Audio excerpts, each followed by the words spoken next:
গোরাইল পুড়ছে আগুনে। ইসরায়েলি গণমাধ্যম জানিয়েছে, আগুন নিয়ন্ত্রণে আনার জন্য 120টি অগ্নিনির্বাপক ও উদ্ধারকারী দল কাজ করছে। বার্তা সংস্থা রয়টার্সের প্রতিবেদনে বলা হয়, বুধবার 30 এপ্রিল জেরুজালেমের উপকণ্ঠে অবস্থিত এশতাওলো বনে বিশাল দাবানলের সৃষ্টি হয়। এক সপ্তাহের মধ্যে এটি দাবানলের দ্বিতীয় ঘটনা। সোশ্যাল মিডিয়ায় ছড়িয়ে পড়া ভিডিওতে দেখা গেছে, জেরুজালেম থেকে তেল আবিব পর্যন্ত প্রধান রুট 1 মহাসড়কে আগুন জ্বলছে এবং আশেপাশের পাহাড়ের চূড়ায় ধোঁয়ার কুণ্ডলী উঠছে। এ সময় অনেক মানুষ তাদের গাড়ি ফেলে পালিয়ে যাচ্ছেন। কর্মকর্তারা এই দাবানলকে ইসরায়েলের ইতিহাসে সবচেয়ে বড় প্রাকৃতিক অগ্নিকাণ্ড বলে অভিহিত করেছেন।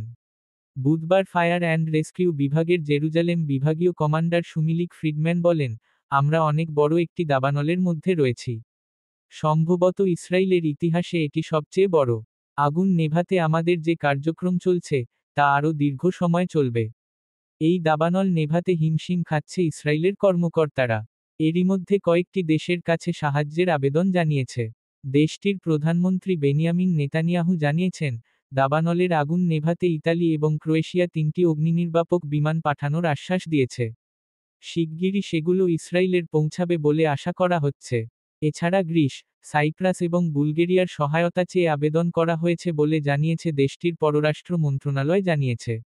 ইসরায়েলি গণমাধ্যম জানিয়েছে, প্রায় 120টি দল এবং 12টি অগ্নিনির্বাপন বিমান ও হেলিকপ্টার দাবানল মোকাবিলায় কাজ করছে।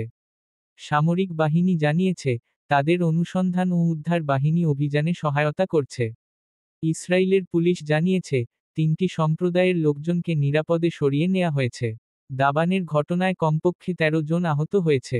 একটি নিরাপত্তা সূত্র টাইমস অব ইসরায়েলকে জানিয়েছে, জেরুজালেম এলাকায় আগুন নেভাতে সাহায্য করার জন্য ফিলিস্তিনি কর্তৃপক্ষ অগ্নিনির্বাপক দল পাঠানোর প্রস্তাব দিয়েছে। ইসরায়েল এখনও এই প্রস্তাবে সাড়া দেয়নি। অতীতে, ফিলিস্তিনি কর্তৃপক্ষের অগ্নিনির্বাপন দলগুলো ইসরায়েলের বড় আকারের আগুন নেভাতে সহায়তা করেছে। নতুন নতুন খবর পেতে চ্যানেলটি সাবস্ক্রাইব করুন।